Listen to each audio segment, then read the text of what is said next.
सीधे ले चलते हैं दिल्ली, जहां पर सुशील कुमार शिंदे प्रेस कॉन्फ्रेंस कर रहे हैं। उसको वहां लेके चले गए और तब से टेरर बढ़ा है इस देश में, इस प्रकार का वक्तव्य लोकसभा में गृह मंत्री ने दिया था।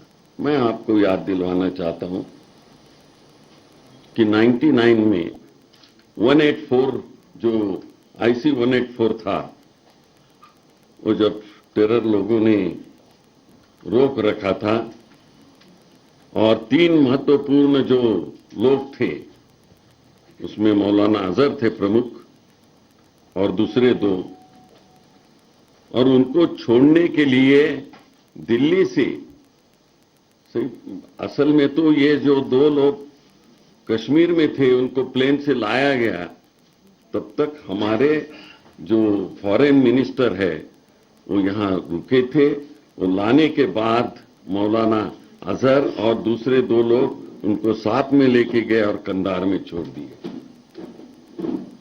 टेररिस्ट।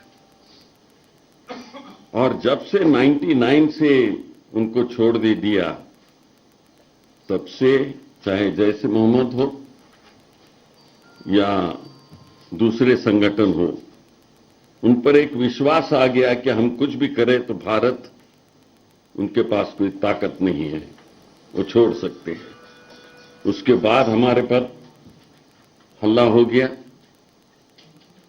99 में हल्ला हो गया, लाल किला पर हो गया, जम्मू कश्मीर के असेंबली पर हो गया, और आखिर भारत का सर्वोच्च स्थान है जो पार्लियामेंट, वो 13 दिसंबर को अभी उनको श्रद्धांजलि हो गई जो लोगों ने अपना जीवदान दिया था वहां।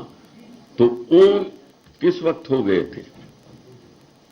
99 से लेके लाल किला पर जो हल्ला भी हो गया था, तो ये 4 हल्ले जो महत्वपूर्ण थे वो एनडीए के टाइम हो गए थे।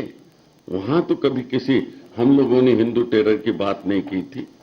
हमारी तो भूमिका बहुत स्पष्ट है कि टेरर किसी जाति का, धर्म का नहीं होता है, उसका रंग कोई नहीं होता है, लाल होता है या हरा होता है या भगवा होता है, आखिर वो दहशतवादी है। तो इस तरह का ये बनाव बनाते चलते हैं और लोगों को गुमराह करने का काम करते हैं। तो ये लोगों को हम समझाना चाहते हैं कि भारतीय जनता पार्टी जब भी सत्ता पे आती है तो ये टेररिज्म इस देश में बढ़ते रहा है। मेरे स्टेटमेंट में भी बताया है अभी कि गए 3 इंसिडेंट्स में जिस तरह का हल्ला हो गया है, और क्या किस तरह की, जब ये इंटेलिजेंस आपके पास है, आता है, तो क्विक एक्शन लेना ये बहुत जरूरी होता है। अभी अपने पठानकोट में इतना सैन्य है, वो एक सेंटर है हमारा प्रमुख, 50,000 से ज्यादा मेरे ख्याल से वहां हमारे सैनिक है। जब इंटेलिजेंस का आपको इशारा मिला था तभी पूरा एयरपोर्ट कॉर्डन करने का था। ठीक है, जब बॉर्डर से आए होंगे वो लोग, लेकिन एयरपोर्ट पूरा कॉर्डन करके उनको अंदर नहीं आने को देने का था। और आप ही कहते हैं कि उनका ये इरादा था कि हमारे सब विमानों को उड़ाने का इरादा था। तो ये छोटी बात है समझने की, लेकिन नहीं किया उन्होंने।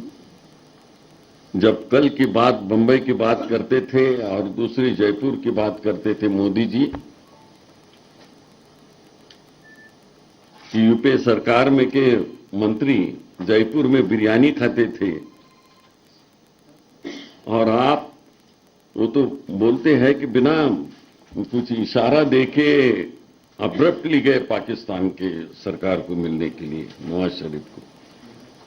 ऐसा कोई मैंने अभी तक। तो पूर्व केंद्रीय गृह मंत्री को आप सुन रहे थे, तो पठानकोट हमले को लेकर वो कई सवाल खड़े कर रहे थे, केंद्र सरकार पर सवाल खड़े कर रहे थे, क्योंकि कल ही मनोहर पर्रिकर है, रक्षा मंत्री की तरफ से भी बयान दिया गया कि हाँ, थोड़ी सी चूक हुई है और जो भी कमियां हैं उनको दूर करने की कोशिश की जाएगी।